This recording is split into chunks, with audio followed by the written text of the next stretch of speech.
जय श्री राम दोस्तों। चलते हैं आज की अपनी नई कहानी पर। रात के 12 बज रहे थे। गीता कमरे में गुमसुम उदास बैठी बार बार खिड़की से बाहर की ओर देख रही थी।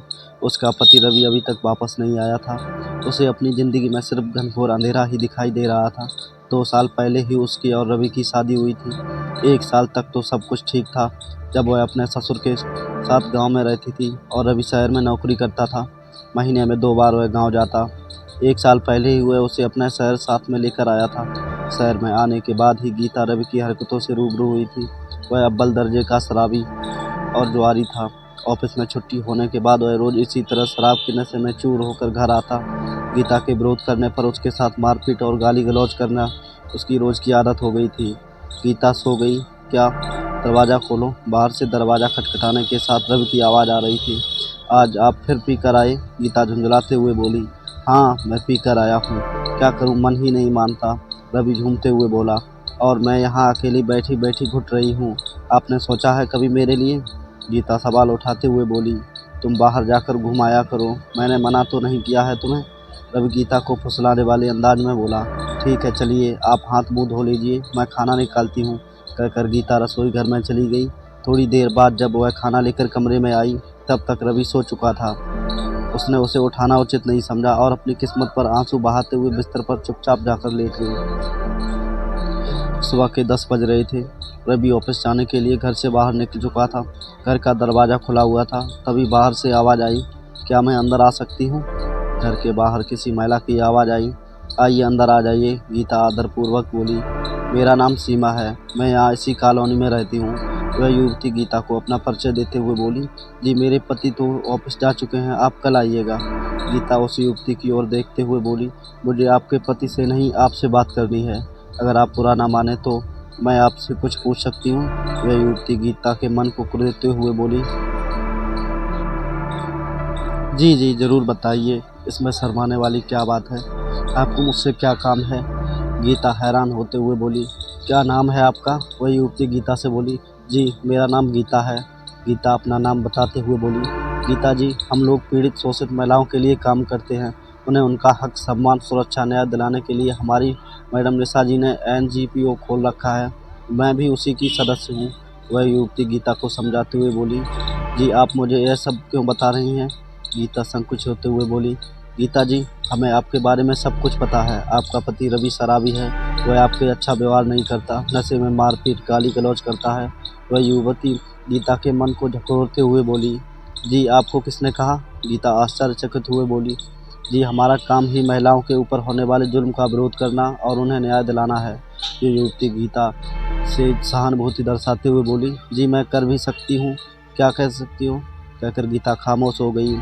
आप बहुत कुछ कर सकती हैं, आप अकेली नहीं हैं, आपकी बहनें आपके साथ हैं। वह युवती गीता को प्रेरित करते हुए बोली। जी, मैं आपका मतलब नहीं समझी। गीता उस युवती की ओर देखते हुए बोली। बहुत बहन, तुम परेशान मत हो, यह हमारा पता है, वह तुम आ जाना, तुम्हारी अनेक बहनें तुम्हारे साथ हैं। यह युवती गीता के हाथ में विजिटिंग कार्ड पकड़ाते हुए बोली। जी, गीता कार्ड लेते बोली। अच्छा, मैं चलती हूँ, ऑफिस में मैं आपका इंतज़ार करूँगी, नंबर लिखा हुआ है, आने से पहले आप फ़ोन कर दीजिएगा। बोलती हुई वह युवती गीता के घर से बाहर निकल गई थी। गीता विजिटिंग कार्ड को ध्यान से देख रही थी। श्रीमती निशा, समाज सेविका जी का ऑफिस और घर का पता और फ़ोन नंबर उस कार्ड पर अंकित था। रात को रवि फिर देर से नशे में धुत होकर आया। गीता के मन में रवि के प्रति आदर भाव धूंधित हो जा रहा था। उसके लाख प्रयासों के बाद भी रवि का रवैया नफ्स का तस था। उसने दूसरे दिन रवि की ऑफिस जाने के बाद निशा जी से मिलने का फैसला कर लिया था। सुबह के 11 बज रहे थे। रवि घर से जा चुका था। गीता ने विजिटिंग कार्ड से निशा जी का नंबर निकाला और उन्हें कॉल करके अपने आने की सूचना दी और घर से बाहर निकल गई। पते के मुताबिक गीता निशा के NGO के ऑफिस पहुंच चुकी थी। उसे उम्मीद थी कि उसके पति रवि की नशेबाजी और गाली गलौज करने की लत से छुटकारा दिलाने में निशा जी उसकी मदद करेंगी और रवि को सही राह पर लाने जैसे कदम उठाने में NGO की बहनें उसका सहयोग करेंगी। क्या मैं अंदर आ सकती हूँ? गीता ऑफिस में अंदर प्रवेश करते हुए बोली। आइए गीता जी, हम आपका ही इंतजार कर रहे थे। 4-5 युवतियों के संग बैठी सीमा गीता को देखकर बोली। नमस्ते सीमा जी। गीता सीमा का सम्मान करते हुए बोली। सीमा ने गीता को वहीं पर उन युवतियों के पास बैठाया और सबका परिचय गीता से कराया। गीता, अभी कुछ देर में ही निशा मैडम आने वाली हैं, मैंने उन्हें तुम्हारे विषय में बताया था। सीमा गीता को दिलासा देते हुए बोली। गीता ने हामी भरते हुए सिर हिला दिया। गीता ध्यान से उन युवतियों को देख रही थी। कहीं से भी पीड़ित या परेशान नहीं लग रही थी वे युवतियाँ। वे तो काफ़ी खुश और फैशनेबल कपड़े और संपन्नता की चादर ओढ़े हुए दिखाई पड़ रही थी। कुछ ही देर में एक युवती ने प्रवेश किया, जिसे देखकर सभी युवतियाँ उसके सम्मान में खड़ी हो गईं।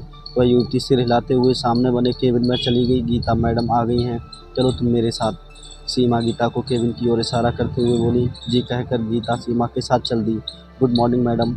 सीमा सामने बैठी निशा मैडम का अभिवादन करते हुए बोली। गीता ने भी निशा मैडम का हाथ जोड़कर अभिवादन किया। गीता जी बैठी और बिना संकोच के अपनी सारी समस्याएं हमें बताइए। निशा मैडम गीता को बैठने का इशारा करते हुए बोली। जी मैडम कहकर गीता ने अपनी पूरी कहानी निशा मैडम को विस्तार पूर्वक बताई। गीता जी क्या उम्र है आपकी? गीता की पूरी कहानी सुनने के बाद निशा मैडम बोली। जी 22 साल। गीता निशा मैडम की ओर देखते हुए बोली। आपकी उम्र ही अभी क्या है, अभी आपकी कोई संतान भी नहीं है, ऐसे आदमी से आपको शादी कैसे कर ली? निशा मैडम गीता के चेहरे के भाव को पढ़ते हुए बोली। जी यह हमारे बस में नहीं है। गीता उदास होते हुए बोली। आप पूरा जीवन कैसे काट पाएंगी ऐसे व्यक्ति के साथ जिसने शराब को ही अपना जीवन साथी बना लिया है? निशा मैडम गीता को कुरेदते हुए बोली। जी इसीलिए तो मैं आपके पास आई हूँ कि किसी तरह मेरे पति को शराब और उसके नशेड़ी दोस्तों को उनसे दूर करने में आप मेरी मदद कर सकें। गीता विनती करते हुए बोली। ठीक है, हम आपकी मदद ज़रूर करेंगे और आपके पति को सबक भी सिखाएंगे। आप अपने पति रवि के ऑफिस और उनके दोस्तों के बारे में कुछ जानती हैं? सब मीरा सीमा मैडम को लिख कर दें। आप चिंता मत करें। निशा मैडम गीता का हौसला बढ़ाते हुए बोली। जी मैडम आपकी बहुत कृपा होगी। गीता हाथ जोड़कर विनती करते हुए बोली। गीता अब तुम सारी चिंता छोड़कर नया जीवन शुरू करने के लिए तैयार हो जाओ। सीमा गीता से बोली। गीता ने रवि के ऑफिस और उसके दोस्तों के बारे में सारी जानकारी उसे पता में लिख दी थी। सीमा को भी लिख कर दे दिया और अपने जीवन की उलझन को सुलझाने की उम्मीद को लेकर अपने घर की ओर चल पड़ी। 3 दिन बीत चुके थे। सीमा के शाम के 6 बज रहे थे। रवि घबराया हुआ घर पहुंचा। गीता तुमने यह अच्छा नहीं किया। तुम्हें जो कुछ कहना था वह दूसरे तरीके से भी कह सकती थी, मगर मेरे ऑफिस में तमाशा करवा कर तुमने ठीक नहीं किया। रवि गीता को देखकर गुस्से में लाल पीला होते हुए बोला। मैंने क्या किया है तुम्हारे ऑफिस में? गीता अनभिज्ञ होते हुए बोली। तुमने कुछ नहीं किया है और महिलाओं की फौज मैंने खुद बुलाई थी अपने ऑफिस में अपनी बेइज्जती करवाने के लिए। तुमने एनजीओ की औरतों को भेजकर ऑफिस में तमाशा करवा कर क्या साबित करना चाहती हो? रवि झुंझलाते हुए बोला।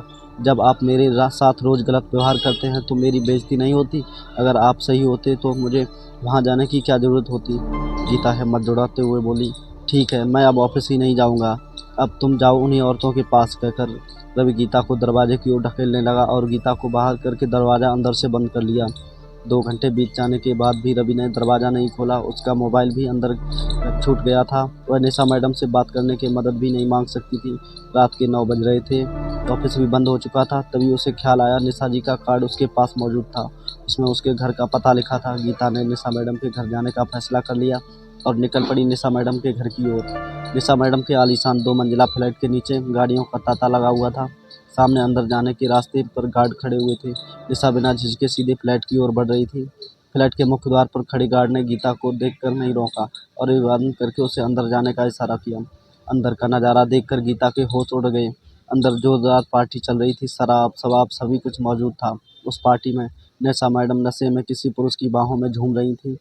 सीमा व अन्य युवतियाँ भी किसी पुरुष साथी के साथ आपत्तिजनक अवस्था में नशा करते हुए नजर आ रही थी। हे भगवान, छी कितनी गंदी और घिनौनी काम करती हैं समाज सेविका की आड़ में, कहते हुए गीता ने अपने मुंह को अपनी साड़ी से ढक लिया जिससे कि उसे कोई पहचान ना सके। उस जगह मौजूद सभी युवक और युवतियां नशे में चूर थे। किसी ने भी गीता की ओर ध्यान नहीं दिया। गीता निशा मैडम के दोहरे चेहरे को देखकर हैरान हो रही थी। ये उसे यकीन ही नहीं हो रहा था कि एनजीओ की आड़ में नशे और जिस्म का कारोबार किया जाता है।